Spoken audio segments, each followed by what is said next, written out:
கேட்குது இந்த பொண்ணு. நாங்கள் உங்களுக்கு உதவி செய்கிறதுக்கு தான் வந்திருக்குறோம் அப்படின்னு சொல்லி உள்ளே வந்தாங்க, உட்காந்தாங்க. கொஞ்ச நேரத்துக்குள்ளே உள்ளே இருந்த வைக்கோலையெல்லாம் தங்க இழைகளாக மாற்றி கொடுத்துட்டு போயிட்டாங்க. காலையில் ராஜா வந்தார், பார்த்தார். ஆகா பேஷுன்னார். இன்னும் கொஞ்சம் வைக்கோலை கொண்டாந்து அந்த ரூமில் போட சொன்னார். இந்த வைக்கோலையும் இன்றைக்கி தங்கமாக மாற்றிவிடு, நாளைக்கு மறுநாள் உனக்கும் இளவரசனுக்கும் கல்யாணம்னு சொல்லிவிட்டார். இன்றைக்கி ராத்திரி அந்த 3 பொண்ணுங்களும் வந்தாங்க. வைக்கோலை பொண்ணு இழைகளாக மாற்றினாங்க, புறப்பட்டாங்க. இந்த பொண்ணு அவங்க காலில் விழுந்து வணங்கினா. என் உசுரை காப்பாற்றினீங்க, உங்களுக்கு நான் என்ன கைமாறு செய்ய போகிறேன் அப்படின்னா. பயப்படாத, நீ விரும்பினா எங்களுக்கு ஒரு உதவி செய்யலாம். உன்னுடைய கல்யாணத்துக்கு நாங்கள் 3 பேரும் வரோம். நீ எங்களை வரவேற்று ராஜாக்கிட்டேயும் இளவரசர்கிட்டையும் நாங்கள் உன்னோட பெரியப்பா பொண்ணுங்கன்னு சொல்லி அறிமுகப்படுத்தி வை, நாங்கள் விருந்து சாப்பிட்டுட்டு போயிடுறோம் அப்படின்னாங்க. ரொம்பவும் சந்தோஷமாக சரின்னு ஒத்துக்கிட்டா. கல்யாண நாள் வந்தது. கல்யாணம் ரொம்ப கோலாகலமாக நடந்துக்கிட்டு இருக்கு. எல்லா தேசத்து ராஜா ராணிகளும் வந்துக்கிட்டு இருக்கிறாங்க. அந்த 3 அவலட்சணமான பொண்ணுங்களும் சேர்ந்தாங்க. யார் இவங்கன்னு கேட்டார் ராஜா. என் பெரியப்பா பொண்ணுங்க அப்படின்னா அந்த பொண்ணு. காலும் உதடும் கட்டை விரலும் ஏன் இப்படி உங்களுக்கு அவலட்சணமாக ஆயிட்டுது அப்படின்னு கேட்டார். அதுக்கு அந்த பொண்ணுங்க பதில் சொன்னாங்க. என்ன செய்கிறது, ஓயாமல் வைக்கோலை நூற்று ஒருத்தியோட கட்டை விரல் அப்படி கரண்டி மாதிரி ஆயிட்டுது. நாக்கில் தொட்டு தொட்டு திரிச்சதுனால ஒருத்தியோட உதடு அப்படி ஆயிட்டுது. காலால் கட்டையை அழுத்தி அழுத்தி தறி போட்டதுனால இன்னொருத்தையோட கால் அப்படி ஆயிட்டுது. உங்கள் மருமகளாக வந்திருக்கிற இந்த பொண்ணு அந்த 3ஐயுமே செய்ய தெரிஞ்சவ தான். என்ன ஆக போதும் இன்னும் கொஞ்ச நாளில் அப்படின்னாங்க. அவ்வளவுதான். ராஜா பயந்துட்டார். அம்மா, இன்னையிலேருந்து நீ இளவரசனின் மனைவி. நீ எப்பவும் அழகாக இருக்கணும். அதனால் நீ இனிமேல் வைக்கோலை திரிக்கவே கூடாது அப்படின்னு உத்தரவு போட்டார். அவளை இக்கட்டான சூழ்நிலையிலிருந்து காப்பாற்றின அந்த 3 பொண்ணுங்களும் சந்தோஷமாக திரும்பி போயிட்டாங்களாம். சுவாமி சின்மயானந்தர் இந்த கதையை சொல்லியிருக்கிறார். தன்னலம் மறந்து சுயலாபத்தை தியாகம் செய்கிறது வைக்கோல்லிருந்து தங்க இழையை நூக்கிறது மாதிரி அப்படிங்கிறார் அவர். அது இருக்கட்டும், இப்போ நம்ம கதைக்கு வருவோம். ஒரு ராஜா தன்னோட மகனுக்கு சுயவரம் நடத்தினார். எல்லா தேசத்திலிருந்தும் ராஜகுமாரர்கள் வந்திருந்தாங்க. ராஜகுமாரியை கல்யாணம் பண்ணிக்கலாம்ங்கிற ஆசையில் சுயம்பர மண்டபத்திலேருந்து எல்லா ராஜகுமாரர்களும் அலறி அடிச்சுக்கிட்டு வெளியில் ஓடி வந்துக்கிட்டு இருக்கிறாங்களாம். ஏன் இப்படி எல்லாரும் மிரண்டு போய் ஓடி வர்றாங்கன்னு கேட்டார் ஒருத்தர். அதுக்கு இன்னொருத்தர் விவரம் சொன்னார். ராஜகுமாரியை இன்றைக்கி தான் அவங்க நேரில் பார்த்தாங்களாம், அதுதான் அப்படி ஓடி வந்துக்கிட்டு இருக்கிறாங்க அப்படின்னார். ஒரு தடவை நாரதர் ஒரு தெரு வழியாக போய்கிட்டு இருந்தார். வழியில் ஒருத்தர் வேத சாஸ்திரம்லாம் படிச்சுக்கிட்டு உட்காந்துருந்தார். அவர் நாரதரை பார்த்து எங்கே போயிட்டுருக்குறீங்கன்னு கேட்டார். கடவுளை பார்த்துட்டு வரலாம்னு போயிட்டுருக்கிறேன் அப்படின்னார் நாரதர். அப்படின்னா அவர்கிட்ட எனக்கு எப்போ முக்தி கிடைக்கும்னு கேட்டுட்டு வாங்களேன் அப்படின்னார் இவர். சரி, கேட்டு வரேன் அப்படின்னு சொல்லிவிட்டு நாரதர் நடந்தார். கொஞ்சம் தூரத்தில் ஒரு மரத்தடியில் ஒரு தொழிலாளி செருப்பு தைச்சிக்கிட்டு உட்காந்துருந்தார். அந்த ஆளும் அதே மாதிரி கேட்டுக்கிட்டார். எனக்கு எப்போ முக்தி கிடைக்கும்னு கடவுள்கிட்ட கேட்டுக்கிட்டு வாங்களேன்னார். அவர்கிட்டையும் சரின்னு சொல்லிவிட்டு நாரதர் நேராக வைகுண்டத்துக்கு சேர்ந்தார். கடவுளை பார்த்தார். இவங்க 2 பேரும் சொல்லி அனுப்பின விஷயத்தை பற்றி கேட்டார். அதுக்கு கடவுள் சொன்னார், அந்த செருப்பு தைக்கிற தொழிலாளி உடல் நீத்ததும் உடனே என்னை அடைவான். ஆனால் அந்த சாஸ்திரம் படித்த ஆள் இப்போதைக்கு என்கிட்ட சேரமாட்டான். அவன் இன்னமும் பல பிறவிகள் எடுத்து அங்கேயே இருக்க வேண்டியிருக்குது. எப்போ இங்கே சேருவான்னு எனக்கே தெரியாது அப்படின்னார். நாரதருக்கு இதோட ரகசியம் என்னங்கிறது புரியல. எனக்கு ஒன்றும் புரியலையேன்னாரான் கடவுள்கிட்ட. சீக்கிரம் புரிஞ்சுக்குவேன், நீ திரும்பி போகிறப்போ நான் இங்கே வைகுண்டத்தில் என்ன செஞ்சுக்கிட்டு இருக்கேன்னு கேட்டால், ஒரு ஊசியின் துவாரத்தில் ஒரு யானையை கோத்துக்கிட்டு இருக்கிறேன்னு அவங்கக்கிட்ட சொல்லு அப்படின்னார் கடவுள் சிரிச்சுக்கிட்டே. நாரதர் பூமிக்கு திரும்பினார்.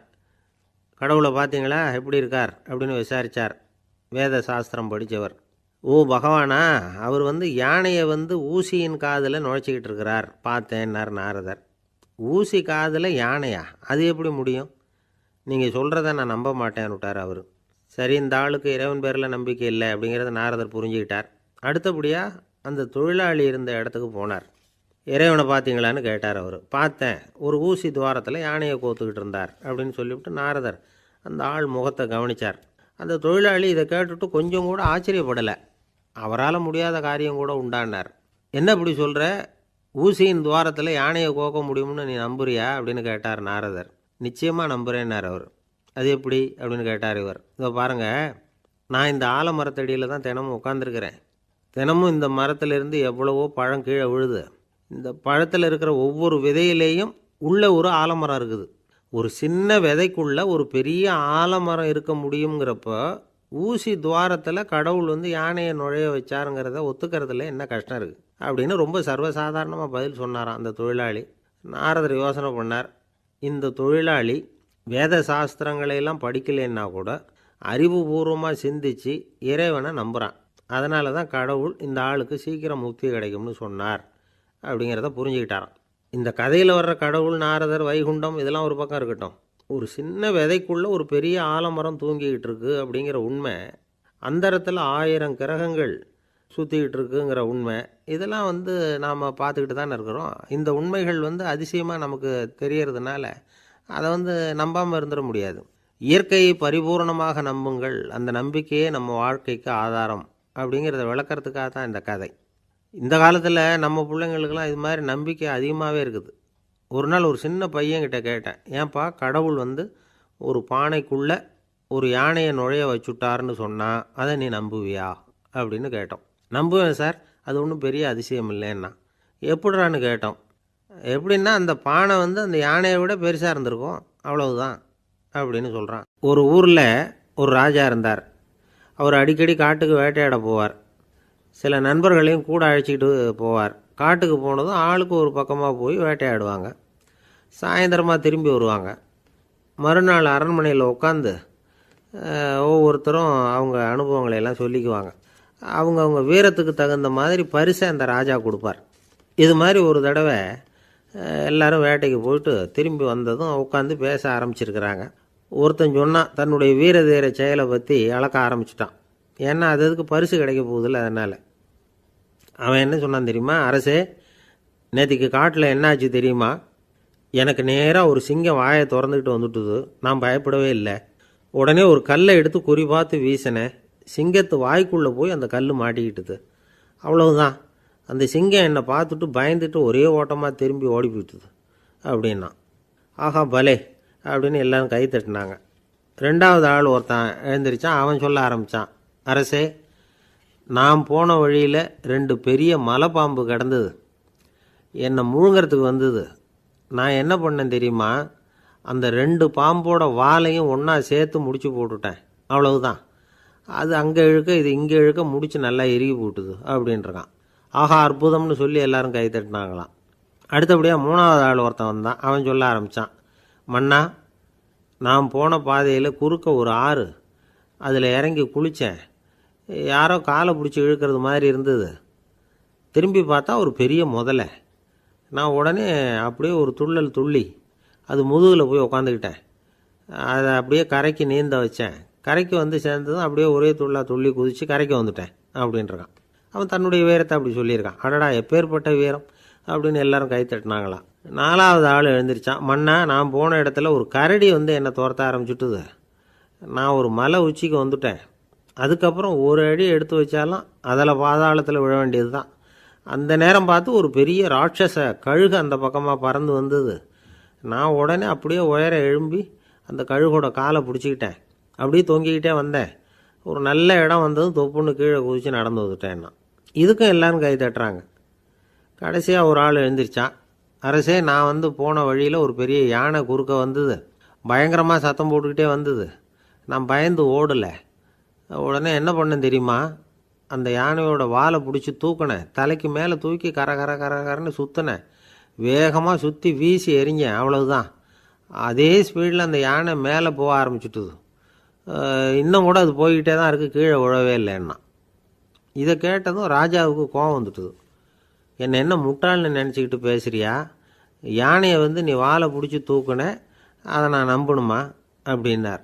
உடனே இவன் பணிவாக பதில் சொன்னான், அரசே, ஒரு சிங்கத்து வாயில் கல் மாட்டிக்கிட்டதை நம்புறீங்க, மலைப்பாம்பு வாலை பிடிச்சி முடிச்சு போட்டதை நம்புறீங்க, முதல்ல முதுகில் சவாரி பண்ணதையும் நம்புறீங்க, கழுகு காலை பிடிச்சிக்கிட்டு பறக்கிறதையும் நம்புறீங்க. அப்படி நம்புறப்போ நான் சொன்னதை மட்டும் நம்பக்கூடாதா அப்படின்னு கேட்டானான். பொய் சொன்னவங்கெல்லாம் தலையை தொங்க போட்டுக்கிட்டாங்களாம். ராஜா அவங்கள பார்த்து சொன்னாராம், நீங்கள் எல்லாரும் என்னை முட்டாளாக்கியிருக்கிறீங்க. கடைசியாக பேசின இவன் தான் எனக்கு உண்மை எது பொய் எதுங்கிறத புரிய வச்சிருக்கிறான். இவன் தான் உண்மையான தைரியசாலி அப்படின்னு சொல்லி அவனுக்கே பரிசையெல்லாம் கொடுத்து பாராட்டினாராம். இப்படி ஒரு கதை. உண்மையை நிலைநாட்டுகிறவன் தான் உண்மையான வீரன் அப்படிங்கிறத இதிலிருந்து நாம் புரிஞ்சுக்கணும். இந்த காலத்துல எல்லாம் பொய் சொன்னால் தான் பிழைக்க முடியுங்கிறது ஒரு சில பேரோட நம்பிக்கை. ஒரு அப்பாவுக்கு தன் மகனுக்கு பொய் சொல்ல தெரியலையேங்கிற கவலை. பொய் சொன்னால் தான் இந்த உலகத்தில் பிழைக்கலாம், ஆனால் இவனுக்கு அது தெரியலையே, அதனால் இவனை அழைச்சிட்டு போய் நடுக்கடலில் விட்டுட்டு வந்துடுவோம் அப்படின்னு அழைச்சிட்டு புறப்பட்டான். கடற்கரைக்கு போனான். மகனுக்கு சந்தேகம், எங்கேப்பா என்னை அழைச்சிட்டு போகிறேன்னு கேட்டிருக்கான். கடலில் மீன் பிடிக்க கற்றுக் கொடுக்க போகிறேன் உனக்கு அப்படின்னானா. நான் ஏற்கனவே மீன் பிடிச்சிட்டேனேன்னானா இவன் மகன். எங்கே அதுன்னு கேட்டிருக்கான் அப்பங்காரன். சுட்டு சாப்பிட்டுட்டேன்ருக்கான் புள்ள. அப்பங்காரன் பார்த்தான், சரி நம்ம புள்ள பொழைச்சிக்கோ அப்படின்னு சொல்லி திருப்பி அழைச்சிட்டு வந்துட்டானா. ஒரு ஆள் அசையாமல் கிடக்கிறார், அவர் இருக்காரா போயிட்டாராங்கிறத எப்படி முடிவு பண்ணுறோம்? அவர் மூக்குக்கு முன்னாடி புறங்கையை வச்சு பார்க்குறோம், மூச்சு வருதா இல்லையா அப்படிங்கிறத கண்டுபிடிக்கிறதுக்காக. மூச்சுங்கிறது அவ்வளவு முக்கியமான ஒரு விஷயம். சுவாசம் இல்லைன்னா எதுவுமே இல்லை. நம்ம பூமி இருக்க அது கூட சுவாசிக்குதுங்கிறத சோவியத் விஞ்ஞானிகள் கண்டுபிடிச்சிருக்கிறாங்க. பூமிக்கு மேலே இருக்கிற மண் அடுக்கில் காற்றில் உள்ள ஆக்சிஜன் ஆக்சிகரணம் அடையுது அப்படின்னு தான் இதுவரைக்கும் எல்லோரும் நம்பிக்கிட்டு இருந்தாங்க. ஆனால் இப்போ என்ன கண்டுபிடிச்சிருக்கிறாங்கன்னா, அந்த ஆக்சிஜன் பூமிக்குள்ளே 1 கிலோமீட்டர் ஆழம் வரைக்கும் ஊடுருவி போகுதான். பூமிக்குள்ளே 2 பக்கமும் பல கிலோமீட்டர் வரைக்கும் பரவுதான். பூமிக்குள்ளே இருக்கிற நீர்நிலை அடுக்குகள் தான் நுரையீரல் செய்கிற வேலையை செய்யுதான். நம்ம உடம்புல நுரையீரல் இல்லைன்னா ஒன்றும் நடக்காது. ஒரு மரத்தை தலைகீழாக தொங்க போட்டால் எப்படி இருக்கும்? அப்படி யோசிச்சு பாருங்கள். அப்படி தான் இதுவும், நுரையீரலும் அப்படி தான் இருக்கும். வலது பக்கம் ஒன்று, இடது பக்கம் ஒன்று. வலது பக்கம் நுரையீரல் கொஞ்சம் பெருசாக இருக்கும், நுட்பமான நரம்பு குழாய்கள் அதில் இருக்கும். கோடிக்கணக்கான நுண்ணிய குழாய்களை வச்சுக்கிட்டு தான் அது வேலை செய்யுது. 25 கோடி குழாய்கள் இருக்கும். அதை அப்படியே முழுசாக பிரித்து பரப்புனா ஒரு டென்னிஸ் கோர்ட்டில் பாதி பரப்பளவு இருக்குமா. நுரையீரல் நிறம் கருஞ்சிவப்பு தான். புகை அதிகமாக உள்ளே போச்சுன்னா அது கருப்பாயிடுது. காற்றுல உள்ள பிராணவாயுவை இது இழுத்து எடுத்துக்கிட்டு ரத்தத்தை சுத்தப்படுத்துகிற முக்கியமான வேலையை இது செய்யுது. அசுத்த காற்றை வெளியில் அனுப்பி வச்சுருது. ஒருத்தர் வேகமாக ஓடி வரார், அவருக்கு மூச்சு இறைக்கும். பயங்கரமாக எதையாவது பார்த்து விடுறார், உடனே மூர்ச்சி ஆகிடுவார். இது மாதிரி சமயங்களில் வேறு எந்த தூண்டுதலும் இல்லாமல் நுரையீரல் தானாகவே இயங்கும். இப்படி ஒரு அவசியம் ஏற்படுறப்போ இயக்கத்தை தூண்டி விடுற முக்கியமான இணைப்பு மூளைக்கு கீழே முதுகு எலும்புக்கு மேற்பகுதியில் இருக்குது. அது உடனே சுவாசத்துக்கு அவசர உதவியை கொடுக்குது. இப்போ ஒருத்தர் பேசாமல் உட்காந்துருக்கார். இந்த சமயத்தில் அவருக்கு 1 பங்கு காற்று தேவைப்படுதுன்னு வச்சுக்கோங்க. அவர் எழுந்திரிச்சு நடக்கும் பொழுது 1.5 மடங்கு தேவைப்படும். ஓடினார்னா 3 மடங்கு தேவைப்படும். படுத்துருக்கிறப்ப 1/2 மடங்கு தான் தேவைப்படும். இதுக்கு நிமிஷத்துக்கு 16 தடவை மூச்சு விட்டாகணும். இப்படி சாதாரணமாக உள்ளே இழுக்கிற காற்று கொஞ்சம்தான் இருந்தாலும் இது மாதிரி 8 மடங்கு காற்றை உள்ளே இழுத்து வச்சுக்கிற சாமர்த்தியம் நுரையீரலுக்கு இருக்குதான். தண்ணி, நுண்கிருமிகள், ரசாயன பொருள் இப்படி எது உள்ளே போனாலும் நுரையீரல் சமாளிச்சுக்கும். 30 வருஷமாக விடாத புகை பிடிக்கிறவர் தொடர்ந்து உள்ளே அனுப்பி வைக்கிற புகையை கூட சமாளிக்குதுன்னா பார்த்துங்களேன். உள்ளே போகிற புகை நுட்பமான சுவாச முடிச்சுகளை அழிச்சு விடுது. கறி புகை அது மேலே படிஞ்சு உபயோகம் இல்லாமல் பண்ணிவிடுது. ஆனாலும் தேவைக்கு அதிகமாக 8 மடங்கு கூடுதலாக சுவாச முடிச்சுகள் நம்ம உடம்புக்குள்ளே இருக்கிறதுனால சமாளிக்க முடியுது. சமாளிக்க முடியலன்னா சில சமயம் மூச்சு திணறும். அதை ஒரு எச்சரிக்கையாக எடுத்துக்கிட்டு புகை பிடிக்கிற பழக்கத்தை விட்டுடணும். அதுதான் நல்லது. ஆனால் அப்படி யார் விடுறது? இணை பிரியாத 2 நண்பர்கள் இருந்தாங்களாம். 2 பேரும் விடாமல் சிகரெட்டு குடிக்கிறவங்க. அதில் ஒருத்தன் செத்து போட்டான். இன்னொருத்தன் அதுக்கப்புறம் 2 சிகரெட்டாக குடிக்க ஆரம்பித்தானா. ஏன் இப்படி பண்ணுறேன்னு கேட்டிருக்காங்க. நான் ஒரு சிகரெட்டு தான் குடிக்கிறேன், செத்து போன என்னுடைய ஃப்ரெண்டு இருக்கானே செத்து போனவன், அவனுக்காக இன்னொரு சிகரெட்டு குடிக்கிறேன் அப்படின்னு நானா. இது ரொம்ப ஆபத்து, விட்டுடு அப்படின்னு சொல்லியிருக்காங்க. சரின்னு ஒத்துக்கிட்டான். ஆனால் அதுக்கப்புறமும் ஒரு சிகரெட் விதமாக குடிச்சிக்கிட்டே இருந்தான். சிகரெட்டு பழக்கத்தை நீ இன்னும் விடலையான்னு கேட்டாங்களாம். அந்த பழக்கத்தை நான் எப்போவோ விட்டுட்டேன், இப்போ நான் குடிக்கிறது என் ஃப்ரெண்டுக்காக அப்படின்னு நானா. இவங்கெல்லாம் எப்படி திருந்துறது? என்னை விட யோக்கியம் இந்த உலகத்தில் வேறு யாரும் இல்லை சார் அப்படின்னார் ஒருத்தர். அவரை விட அயோக்கியன் வேறு யாரும் இருக்க முடியாதுங்கிற முடிவுக்கு கேட்டவங்க வந்துட்டாங்களாம். மனுஷனுக்கு இருக்கிற ஒரு மிகப்பெரிய குறையே தன்கிட்ட இருக்கிற குறை அவனுக்கு தெரியாமல் போகிறது தான். ஆனால் அடுத்தவங்ககிட்ட இருக்கிற குறை இவனுக்கு தெளிவாக தெரிஞ்சிடும். ஒரு ஒட்டகம் ஒரு கொக்கை பார்த்து ஒரு கேள்வி கேட்டு தான். என்ன கேள்வி தெரியுமா? உன் கழுத்து ஏன் இப்படி வளைஞ்சி போயிருக்குது அப்படின்னு கேட்டிருக்கு. இதுக்கு உடம்பே வளைச்சல். இது போய் கொக்கை கிண்டல் பண்ணுது. இன்றைக்கி மனித சுபாவமும் கிட்டத்தட்ட இப்படி தான் இருக்குது. இந்த உலகத்தில் குறையில்லாத மனிதர்கள் யாரும் கிடையாது, நாம் உள்பட அப்படிங்கிறத முதல்ல நாம் நல்லா புரிஞ்சுக்கணும். ஒரு ஊரில் ஒரு விற்பனை நிலையம் இருந்தது. செல்ல பிராணிகளை விற்பனை செய்கிற நிலையம் அது. நாய், கிளி, பூனை இப்படி நிறைய வச்சு விற்பனை பண்ணிகிட்டு இருக்கிறாங்க. நாய்க்குட்டி விற்பனை செய்கிற பகுதியில் ஒரு சிறுவன் நின்றுக்கிட்டு இருந்தான். விற்பனை செய்கிற ஆளுகிட்ட விலை கேட்டுக்கிட்டு இருந்தான். அதோ இருக்குதே அந்த நாய்க்குட்டி என்ன விலை அப்படின்னு கேட்டானான். 1000 ரூபா அப்படின்னாரான். சரி அது வேணாம், இது என்ன விலைன்றிருக்கான். 500 ரூபா அப்படின்னாரான். இந்த சின்ன பையன் கையில் வச்சுருந்தது வெறும் 50 ரூபா தான். அதனால் இதை விட குறைச்சலாக கிடைக்குமான்னு பார்த்துருக்கான். அந்த கடையில் ஒரு மூலையில் சரியாக கவனிக்கப்படாமல் ஒரு நாய்க்குட்டி படுத்து கிடந்தது. பாவமாக கத்திக்கிட்டு இருந்தது. அதை பார்த்ததுமே இவனுக்கு அது ரொம்ப பிடிச்சி போச்சு. உடனே அந்த கடைக்காரரை பார்த்து, அதுவும் அந்த மூலையில் படுத்து கிடக்குதே அந்த நாய்க்குட்டி என்ன விலை அப்படின்னு கேட்டிருக்கான். தம்பி, அது ஒரு கால் ஊனம், அதனால் அது உன்னோட குதித்து விளையாடவோ ஓடுறதோ அதால் முடியாத காரியம் அப்படின்ட்டுருக்கார் அவர். அது தெரிஞ்சுதாங்க கேட்குறேன், அதோட விலை என்ன அதை மட்டும் சொல்லுங்களேன் அப்படின்ட்டுருக்கான். தம்பி, இது வந்து கால் ஊனம் உள்ள ஒரு நாய். இதை போய் காசு கொடுத்து வாங்கிறதுக்கு யாராவது பிரியப்படுவாங்களா? இதை நான் உனக்கு இலவசமாகவே தர்றேன், எடுத்துகிட்டு போ அப்படின்னாரான். இதை கேட்டதும் அந்த சிறுவனுக்கு கோபம் வந்துட்டு தான். நீங்கள் ஒன்றும் சும்மா கொடுக்க வேணாம், இந்தாங்க 50 ரூபா, இதை வச்சுக்கிட்டு நாய்க்குட்டியை கொடுங்க அப்படின்ட்டுருக்கான். அவருக்கு ஒன்றும் புரியல, ஆச்சரியமாக இருந்தது. சரின்னு பணத்தை வாங்கிட்டு நாய்க்குட்டியை தூக்கி கொடுத்தார். அந்த சிறுவன் அந்த நாய்க்குட்டியை 2 கையாலையும் வாங்கினா, மார்போடு பிரியமாக சேர்த்து அணைச்சிக்கிட்டான். தெருவில் இறங்கி நடக்கிறான். அப்படி நடக்கும்பொழுது தான் பார்க்குறார், கடைக்காரர் வந்து ஆச்சரியமாக அவனை பார்க்குறார். அப்போ தான் அவருக்கு ஒரு விஷயம் புரியுது. அந்த சிறுவன் தெருவில் நாய்க்குட்டியை மார்போடு அணைச்சிக்கிட்டு விந்தி விந்தி நடந்து போய்கிட்டு இருக்கிறான். ஆமாம், அவனுக்கும் ஒரு கால் ஊனம். இந்த நாய்க்குட்டியை யாருமே வாங்க மாட்டாங்கன்னு நினச்சிக்கிட்டு இருந்தார். குறையுள்ள அதுக்கும் ஒரு எஜமானன் கிடச்சிட்டான். அதனால் ஊனம் ஒரு குறை இல்லை அப்படிங்கிற உண்மையை அந்த கடைக்காரர் புரிஞ்சுக்கிட்டாரான். நம்மால் ஒருத்தர் கொஞ்சம் வயசானவர், எழுந்திரிச்சு சரியாக நடக்க முடியாது, சாய்வு நாற்காலியிலேயே எப்பவும் உட்காந்துருப்பார். அவர் தனக்கு துணையாக ஒரு நாயை பக்கத்தில் வச்சுருந்தார். அதுவும் ரொம்ப வயசான ஒரு நாய், எழுந்திரிக்கவே சிரமப்படும், நடக்கவும் முடியாது. அவர் பக்கத்துலேயே இதுவும் சோர்ந்து போய் படுத்து கிடக்கும். அந்த பெரியவரை பார்க்க வந்த ஒருத்தர் கேட்டார், ஏங்க, ஒரு சின்ன பையனை உங்களுக்கு துணையாக வச்சுக்கப்படாதா? இந்த நாயை உங்களுக்கு பாதுகாப்பாக வச்சுருக்கிறீங்களே, உங்களுக்கு ஒரு ஆபத்துன்னா இது எப்படி உங்களுக்கு உதவ முடியும் அப்படின்னார். அப்போ அவர் சொன்னாராம், எனக்கு ஒரு ஆபத்துன்னா அந்த சமயத்தில் இந்த நாய் என்னை தனியாக விட்டுட்டு ஓடி போயிடாமல் இருக்கணும்ல, அதுக்காக தான் இதை நான் வச்சுருக்கிறேன் அப்படின்னாராம். நம்மளில் சில பேர் ரொம்ப தைரியமாக இருப்பாங்க. நாம் கூட சொல்கிறது உண்டு, அந்த ஆளுகிட்ட வர்றதுக்கு எமன் கூட பயப்படுவான் அப்படின்னு சொல்கிறது உண்டு. தைரியசாலிகளை நெருங்கிறதுக்கு எமன் பயப்படுவான் அப்படின்னு சொல்கிறது உண்மை தான். அது பொய் இல்லை. மன வலிமை இருக்குது பாருங்கள், அது மனுஷனை காப்பாற்றும். இது வந்து மருத்துவ ரீதியான உண்மை. உடல் கோளாறுகள் மன ஆரோக்கியத்தை பாதிக்கும். மன எழுச்சி, மன போராட்டம் இதெல்லாம் வந்து உடல் இயக்கத்தில் மாறுதலை உண்டாக்குது. சில வகையான நோய்களுக்கும் மனசுக்கும் இருக்கிற சம்பந்தம் என்னங்கிறத பற்றியெல்லாம் இப்போ ஆராய்ச்சி பண்ணுறாங்க. ஆஸ்மா, மூட்டு வலி, பெருங்குடல் அழற்சி, உயர் இரத்த அழுத்தம், சோரியாசிஸுங்கிற தோல் வியாதி, வயிற்று புண்ணு, இந்த தைராய்டு நச்சுத்தன்மை, இது மாதிரி நோய்களை உண்டாக்குறதுல மனசோட பங்கு என்னங்கிறத பற்றியெல்லாம் ஆய்வு பண்ணி பார்த்துருக்குறாங்க. எதுக்கு எடுத்தாலும் சோர்ந்து போகிறது, தோண்டு போகிறது, இப்படிப்பட்ட மனவாகு, அதோட யாரும் நமக்கு உதவ முடியாது அப்படிங்கிற மனோபாவம், கைவிடப்பட்ட மனநிலைமை, இதெல்லாம் வந்து நோயோட தீவிரத்தை ரொம்ப அதிகரிக்க செய்யுதான்.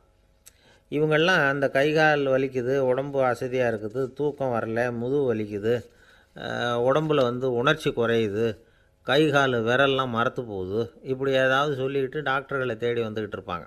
நெஞ்சு வலி வந்து யாருக்கு வருது தெரியுமா?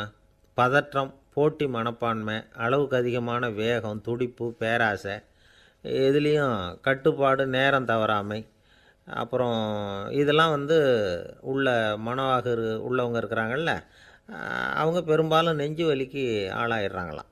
ஃப்ரீட்மேன் அப்படிங்கிறவர் நிறைய ஆராய்ச்சியெல்லாம் பண்ணி பார்த்துட்டு இதை உறுதிப்படுத்தியிருக்கிறார். அவர் பண்ணின ஆராய்ச்சியில் என்னெல்லாம் தெரிய வந்தது தெரியுமா? பொறுப்பு அதிகம் உள்ளவங்களுக்கு கண்டிப்பாக ரத்த அழுத்தம் வரும், அதிகமாக இருக்குமா. அதே மாதிரி கண்டிப்பாக இருக்கிறாங்கல்ல, அவங்களுக்கும் ரத்த அழுத்தம் அதிகரிக்குமா. ரத்த அழுத்தம் தனக்கு அதிகமாக இருக்குங்கிறத தெரிஞ்சுக்கிட்டவங்க தலைவலி, மயக்கம், இந்த தலை சுத்தல், அசதி, இது மாதிரியான உணர்வுகளை வந்து அவங்களுக்கு வந்துடும், அது மாதிரி உணர்வு. ஆனால் உண்மை என்ன தெரியுமா? இதெல்லாம் வந்து ரத்த அழுத்தத்தினால இல்லை, ரத்த அழுத்தம் கட்டுப்பாட்டுக்குள்ளே இருந்தால் கூட இவங்க இப்படி நினைக்கிறாங்களாம். இதுக்கு காரணம் மனசு தான் அப்படிங்கிறார் அவர். சில பேர் எப்படி தெரியுமா? ஒருத்தர் வந்து மாரடைப்பால் இறந்து போனார் அப்படின்னு கேள்விப்பட்டால் போதும், இறந்து போகிறதுக்கு காரணம் இதயம்தான் அப்படிங்கிற பீதியால், இதய தளர்ச்சி அப்படிங்கிற மனநோயால் பாதிக்கப்படுறார். இவங்கெல்லாம் அடிக்கடி தங்களுடைய இதய பகுதியை தொட்டு பார்த்துக்குவாங்க, நாடியை பிடிச்சி பார்த்துக்குவாங்க, அடிக்கடி மூச்சை உள்ளுக்கு இழுத்து வெளியில் விட்டு வலி வருதா அப்படின்னு பார்த்துக்கிட்டு இருப்பாங்க. வேறு எங்கேயாவது வலிச்சா கூட நெஞ்சை வலிக்குதா அப்படின்னு பார்ப்பாங்க. நெஞ்சு வலிக்குதுன்னு கூட சில பேர் சொல்ல ஆரம்பிச்சிருவாங்க. ஆஸ்மாவுக்கும் மனசுக்கும் சம்பந்தம் உண்டு. தீர்வு காண முடியாத மன போராட்டங்கள் எல்லாத்துக்கும் அடுத்தவங்களையே சார்ந்து இருக்கிற மனநிலை, இதெல்லாம் ஆஸ்மாவினுடைய தீவிரத்தை அதிகப்படுத்திடும்.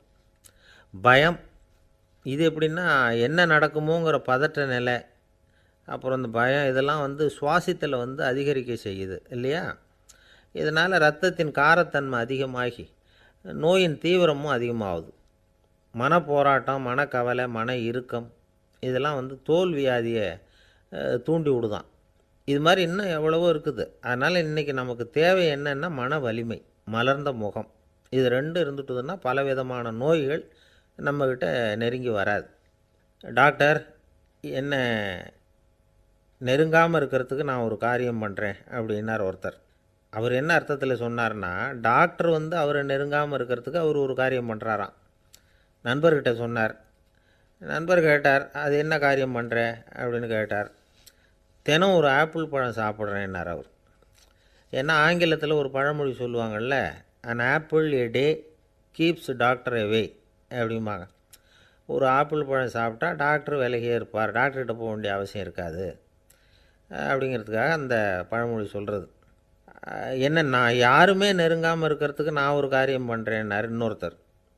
டாக்டர் நெருங்காமல் இருக்கிறதுக்கு ஆப்பிள் பழம் சாப்பிட்றேன்னார் அவர். என்னை யாருமே நெருங்காமல் இருக்கிறதுக்கு நான் ஒரு காரியம் பண்ணுறேன்னார் இன்னொருத்தர். அது என்னன்னு கேட்டோம். தினம் ஒரு பூண்டு சாப்பிட்றேன்னார்.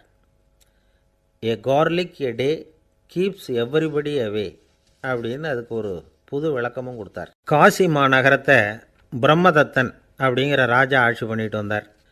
அவர் ஒவ்வொரு வருஷமும் ஒரு திருவிழா நடத்துறது வழக்கம். எல்லா தேசத்திலிருந்தும் எல்லா வகையான ஜனங்களும் அதில் கலந்துக்குவாங்க. ஒரு சமயம் அது மாதிரி விழா நடந்துக்கிட்டு இருந்தது. வைகுண்டத்திலேருந்து தேவலோகத்திலேருந்து நிறைய தேவகுமாரர்கள்லாம் காசி நகருக்கு அப்போது வந்திருந்தாங்க. அதில் முக்கியமாக ஒரு 4 தேவகுமாரர்கள், அந்த 4 பேரையும் சுற்றி ஏகப்பட்ட கூட்டம். அப்படி என்ன விசேஷம் அவங்கக்கிட்ட அப்படின்னா, மற்றவங்கள விட அவங்க முகம் அழகாக இருந்ததா அப்படி பார்த்தா அப்படியும் இல்லை. அவங்க அணிஞ்சிருந்த மலர் மாலைகள் தான் அதுக்கு காரணமாக. அந்த மலர்கள்லேருந்து அப்படி ஒரு அபூர்வமான நறுமணம், இதுக்கு முன்னாடி இப்படி ஒரு நறுமணத்தை அந்த ஊர் ஜனங்க அனுபவிச்சதே இல்லை. அதுதான் அந்த 4 பேரையும் சுற்றி கூட்டம். எல்லாரும் கேள்வி கேட்க ஆரம்பித்தாங்க. உடனே அந்த 4 தேவகுமாரர்களும் எல்லாருக்கும் தெரியும்படியாக வானத்தில் எழும்பி கொஞ்சம் உயரமாக நின்றுக்கிட்டாங்க. கீழே நின்றுக்கிட்டு இருந்த அரசன்லேருந்து ஆண்டி வரைக்கும் ஒருத்தர் பாக்கி இல்லாமல் ஒரே குரலில் எல்லாரும் அவங்கள பார்த்து, எங்களுக்கும் இது மாதிரி மாலையை போட்டுக்கணும்னு ஆசையாக இருக்குது, அதுக்கு நீங்கள் தான் அருள் பண்ணணும் அப்படின்னு கேட்டுக்கிட்டாங்க. மாலை போட்டுக்கிறதுனா எல்லாருக்கும் ஆசையாக தானே இருக்கும். அந்த 4 தேவகுமாரர்களில் ஒருத்தர் புத்தர் பிரான். அவர் சொன்னார், பூலோகவாசிகளே, நான் சொல்கிறத கொஞ்சம் பொறுமையாக கேளுங்க. கக்காரு அப்படிங்கிற கற்பக விருட்சத்தின் மலர்களால் தொடுக்கப்பட்டது இந்த மாலை. இதுக்கு நிறைய சக்தி உண்டு. எந்த காலமும் இது வாடாது, வாசனையும் குறையாது. ஆனால் இதை அணிந்து கொள்கிறதுக்கு சில தகுதிகள் தேவை அப்படின்னார். என்ன தகுதி அது சொல்லுங்களேன் அப்படின்னு ஏக காலத்தில் எல்லாரும் சத்தம் போட்டாங்க. தீய இயல்புகள் உள்ளவங்க, இழிந்த சிந்தனை, இழிந்த செயல் உள்ளவங்க இந்த மாலையை அணிய முடியாது அப்படின்னார். அவ்வளோதான். கூட்டத்தில் சத்தம் போட்டவங்கள்லாம் மெதுவாக அப்படி அடங்க ஆரம்பிச்சிட்டாங்க. இன்னொரு தேவகுமாரன் சொன்னார், அடுத்தவங்க பொருளை அபகரிக்காதவன், அடுத்தவங்களுக்கு கெடுதல் பண்ணக்கூடிய பொய் பேசாதவன், பேராசையினால் கெட்ட வழியில் பொருள் ஈட்ட நினைக்காதவன் இந்த மாலையை போட்டுக்கலாம் அப்படின்னார். கூட்டத்திலிருந்து யாரும் முன்னுக்கு வரல. ஒரே ஒரு ராஜகுரு மட்டும் கொஞ்சம் முன்னாடி வந்தார். பெரியவர், படித்தவர் அவர். எனக்கு தகுதி இருக்குது அந்த மாலையை போட்டுக்கிறதுக்கு அப்படின்னார். வேறு ஒன்றும் இல்லை, பொய் சொல்லியாவது அந்த மாலையை வாங்கிக்குவோமே அப்படின்னு முடிவு பண்ணிட்டார் அவர். அவ்வளோதான், மாலையை வாங்கிட்டார். அடுத்த தேவகுமாரன் பேசினார். யாருக்கு திடமான அறிவும் மனமும் இருக்குதோ, யாருக்கு நல்ல காரியங்களில் அசையாத ஈடுபாடு இருக்குதோ, நல்ல அரிய பொருள்களை தனியாக தான் மட்டும் அனுபவிக்க விரும்பாதவர் யாரோ அவர் முன்னாடி வந்து இந்த மாலையை வாங்கிக்கலாம் அப்படின்னார். அந்த தகுதியும் எனக்கு இருக்குன்னார் ராஜகுரு. மாலையை வாங்கி போட்டுக்கிட்டார். இன்னொரு ராஜகுமாரன் பேச ஆரம்பித்தார். அறநெறியில் செல்வம் சேர்க்கணும், ஆடம்பர பொருள்களுக்கு அடிமையாகக்கூடாது, வெற்றி அடைஞ்சாலும் கர்வம் வரக்கூடாது, அப்படிப்பட்டவங்க இந்த மாலையை போட்டுக்கலாம்னார். துணிஞ்சு பொய் சொல்லி அதையும் வாங்கி கழுத்தில் போட்டுக்கிட்டார் இந்த ராஜகுரு. இன்னொரு ராஜகுமாரன் சொன்னார், சான்றோர்களை நிந்திக்காதவங்க, புறம் பேசாதவங்க இந்த மாலையை போட்டுக்கலாம்னார். அதையும் வாங்கி போட்டுக்கிட்டார். திருவிழா முடிஞ்சுது, எல்லோரும் திரும்பி போயிட்டாங்க. மறுநாள் ராஜகுரு 4 மாலைகளையும் போட்டுக்கிட்டு ராஜசபைக்கு வரார். வந்தவர் ரொம்ப அவஸ்தையோடு வர்றார். மாலையெல்லாம் வாடி போயிட்டுது, வாசனை எதுவும் கிடையாது. அது மட்டும் இல்லை, அவருக்கு கடுமையான தலைவலி வேறு வந்துட்டுது. துடிச்சு போயிட்டார். மாலையை கழட்டவும் முடியல. ஜனங்கள்லாம் அவரை பார்த்து சிரிக்க ஆரம்பிச்சிட்டாங்க. என்னத்துக்கு ஆசைப்படணும், ஏன் இப்படி கஷ்டப்படணும் அப்படின்னு. ராஜா பார்த்தார். மறுபடியும் விழாவுக்கு ஏற்பாடு பண்ணினார். தேவகுமாரர்கள்லாம் வந்தாங்க. ராஜகுரு வந்தார். மக்கள் முன்னிலையில் அவங்க காலில் விழுந்தார். மன்னிப்பு கேட்டுக்கிட்டார். இந்த மாலையை போட்டுக்கிற தகுதி எனக்கு இல்லை. தகுதி இல்லாத ஒருத்தன் தகாத தகுதியை பொய் மூலம் பெறணும்னு ஆசைப்படுறாங்களே, அவங்களுக்கெல்லாம் என்னுடைய தண்டனை ஒரு எச்சரிக்கையாக இருக்கட்டும்னார். அதுக்கப்புறம் தேவகுமாரர்கள் அவர் கழுத்தில் இருக்கிற மாலையை கழட்டினாங்களாம். அந்த மாலைகளும் பழையபடி மனம் கொடுக்க ஆரம்பிச்சுட்டு தான். இதுலேருந்து நாம் தெரிஞ்சுக்க வேண்டியது என்னென்னா, நமக்கு தகுதி இல்லாத ஒரு கௌரவம் நம்மக்கிட்ட தானாக வந்தால் கூட அதை வந்து தவிர்த்து விடுறது தான் நல்லது. அதுதான் புத்திசாலித்தனம். ஒருத்தர் வந்தார். சார், எங்கள் இலக்கிய மன்ற விழாவுக்கு நீங்கள் வந்து தலைமை தாங்கணும்னார். உடனே இவர் சொன்னார், பேச்சாளர், சார், இலக்கியத்தை பற்றி பேசுகிற தகுதி எனக்கு இல்லையே அப்படின்னார். உடனே அவர் கூப்பிட வந்தவர் சொன்னார், அந்த தகுதி உங்களுக்கு இல்லைங்கிறது எங்களுக்கும் தெரியும் சார், அதனால தான் உங்களை தலைமை தாங்க கூப்பிட்றேன் அப்படின்னார். அது சரி, தலைமைன்னா அதுக்கு இவர் என்ன தான் அர்த்தம் பண்ணுறாருன்னு தெரியல. ஒரே ஒரு ஊரில் ஒரு ராஜா இருந்தார். அவர் பேரில் மக்களுக்கு ரொம்ப மரியாதை. அவ்வளவு நல்லா ஆட்சி புரிஞ்சுக்கிட்டு வந்தார். அவருக்கு வயசாகிட்டுது. அதனால் ஒரு நாள் அமைச்சரை கூப்பிட்டார். இதை பாருங்கள், எனக்கு வயசாகிட்டுது, அதனால் இந்த அரச பொறுப்பையெல்லாம் நீங்கள் ஏற்றுக்குங்க அப்படின்னார். அதுக்கப்புறம் ராணியை கூப்பிட்டார். வா, நாம் இனிமேல் இங்கே இருக்க வேணாம், காட்டுக்கு போய் தவம் பண்ணலாம் அப்படின்னு கூப்பிட்டார். இந்த செய்தி மக்களுக்கு அறிவிக்கப்பட்டது. மக்கள் உடனே கூட்டம் கூட்டமாக அரண்மனைக்கு வர ஆரம்பிச்சிட்டாங்க. மன்னரை போய் பார்க்குறாங்க. அரசே, தாங்கள் வந்து எங்களுக்கு தந்தை மாதிரி, நீங்கள் காட்டுக்கு போயிட்டால் நாங்கள்லாம் இங்கே எப்படி இருக்க முடியும்? எங்களுக்கெல்லாம் எந்த துன்பமும் இல்லாமல் பார்த்துக்கிட்டு வர்றீங்க. இது மாதிரியான ஒரு அரசாட்சி இல்லைன்னா மக்கள் வந்து வாழ்ந்து என்ன பயன் அப்படின்னாங்க. இருந்தாலும் என்ன பண்ணுறது, வயசாயிட்ட காரணத்தினால இந்த முடிவுக்கு வர வேண்டியிருக்குது அப்படின்னாராம் ராஜா. அப்படின்னா நீங்கள் காட்டுக்கு போக வேணாம், நாங்கள் போகிறோம். நாங்கள் அங்கே போய் தவம் பண்ணுறோம், வழிபாடு பண்ணுறோம். கடவுள் வருவார், அவர்கிட்ட வரம் வாங்கிட்டு வந்துடுறோம் அப்படின்னாங்களாம். அப்படி சொல்லிவிட்டு உடனே எல்லோரும் காட்டுக்கு போனாங்க. நாட்டு மக்கள் எல்லாரும் ஒட்டு மொத்தமாக வந்து காட்டில் உட்காந்துக்கிட்டு தவம் பண்ணுறதை பார்த்தார் கடவுள். உடனே புறப்பட்டு வந்தார். எல்லோரும் இப்படி வந்து உட்காந்துருக்குறீங்களே, என்ன வேணும் உங்களுக்கு அப்படின்னு கேட்டார். உடனே மக்கள் எல்லாரும் ஒரு குரலில் சொன்னாங்க, சுவாமி, எங்கள் மன்னன் ரொம்ப நாளைக்கு நல்லபடியாக இருக்கணும். அவர் வந்து மகிழ்ச்சியாகவும் உடல் நலத்தோடும் இருந்தால் தான் நாங்கள் அமைதியாக வாழ முடியும் அப்படின்னாங்க. சரி, அதுக்கு என்ன செய்யணும் அப்படின்னார் ஆண்டவன். எங்கள் மன்னருக்கு இன்னும் ஒரு 100 வருஷம் ஆயுளை கொடுங்க அப்படின்னாங்க.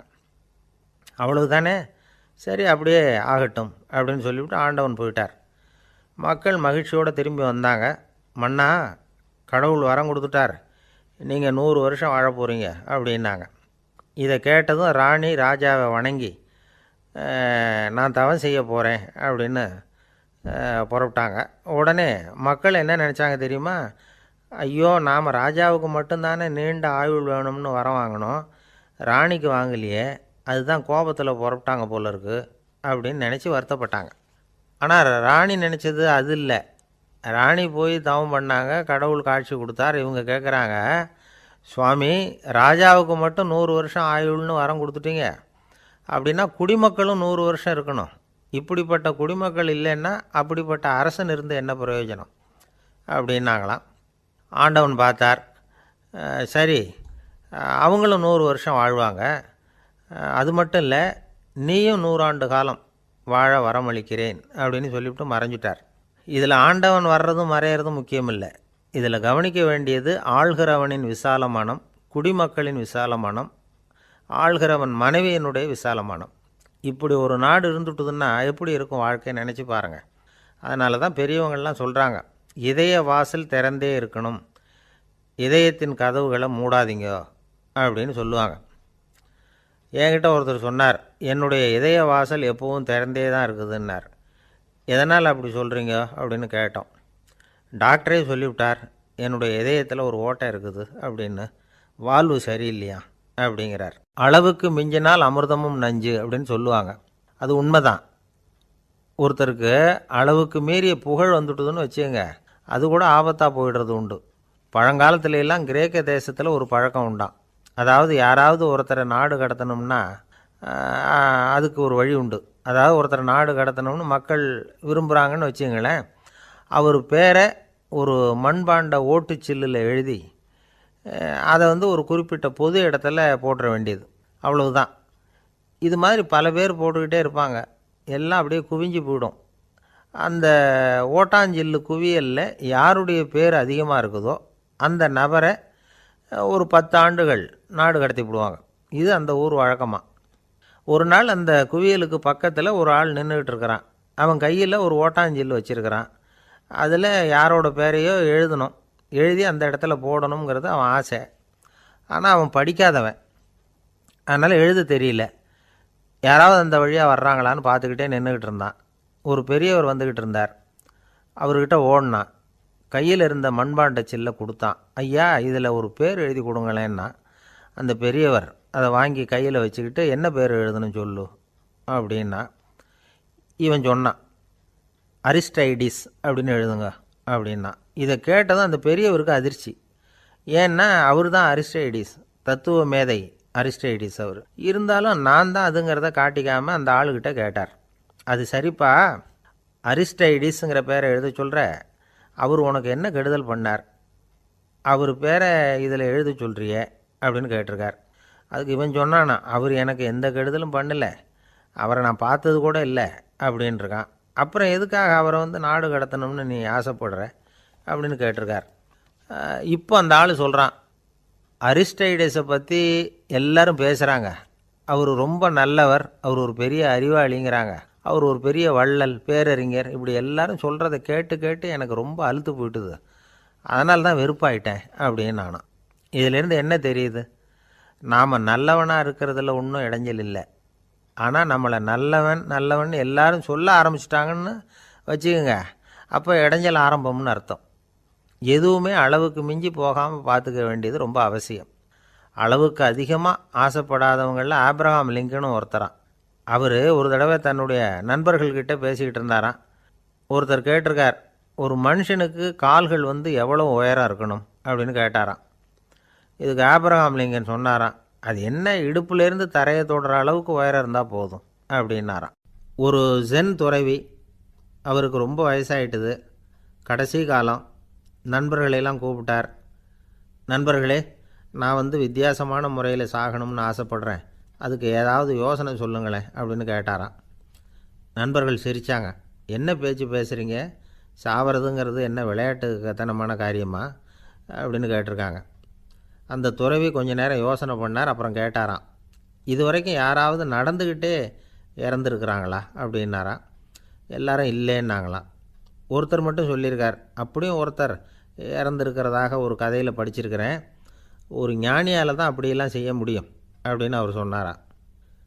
சரி, அப்படின்னா அந்த முறை நமக்கு வேணாம், நின்றுக்கிட்டே யாராவது உயிரை விட்டுருக்காங்களா அப்படின்னு விசாரித்தாராம். அப்படியும் ஒருத்தர் இறந்துருக்கிறார் அப்படின்னாங்களாம். மறுபடியும் அந்த துறவி யோசனை பண்ணியிருக்கிறார், ஏதாவது வித்தியாசமான முறையில் நாம் போகணும் அப்படிங்கிறது அவருடைய விருப்பம். மனிதன் எப்படி வாழ்கிறானோ அப்படி இறப்பது தான் நல்லது. சரி, யாராவது தலைகீழாக யோகம் செய்யும் நிலையில் இறந்துருக்கிறாங்களா அப்படின்னு விசாரித்தாராம். நண்பர்கள் சிரித்தாங்க. தலைகீழாக நின்னபடி இறந்ததாக நாங்கள் கேள்விப்பட்டதே இல்லை, அது முடியாத காரியம் அப்படின்ட்டுருக்காங்க. இப்போ அந்த துறவிக்கு திடீர்னு உற்சாகம் வந்துட்டுது. உடனே எழுந்திரிச்சார், தலைகீழாக நின்னார், அப்படியே உயிரை விட்டுட்டார். அவ்வளோதான். அந்த மடாலயத்தில் ஒரே குழப்பம், எப்படி அவரை கீழே இறக்கி படுக்க வைக்கிறது அப்படின்னு புரியல. இப்படி உயிர் விடுறதை பற்றி அவங்க இது வரைக்கும் கேள்விப்பட்டதும் இல்லை. உண்மையிலேயே இவர் இறந்து தான் போனாராங்கிறதும் தெரியல.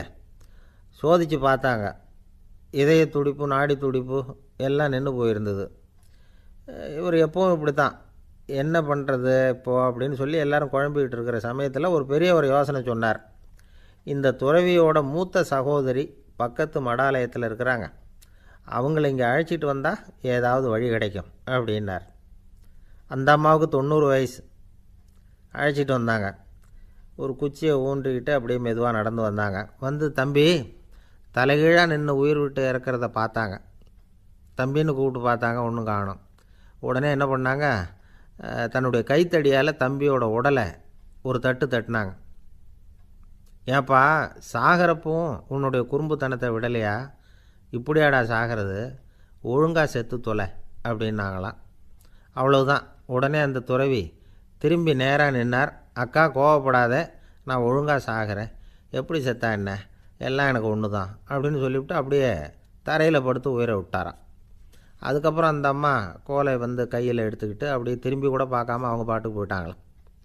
மரணத்தை ஒரு விளையாட்டாக ஆக்கிய அந்த துறவிக்கு வாழ்க்கையே ஒரு விளையாட்டாக தான் இருந்திருக்குது. எந்த நோக்கமும் இல்லாமல் செயல்படுறதுன்னா என்னங்கிறதும் அவருக்கு தெரிஞ்சிருக்குது. பயனை எதிர்பார்க்காமல் பணி செய்து வாழ்ந்து மறைந்த மகான் அவர்.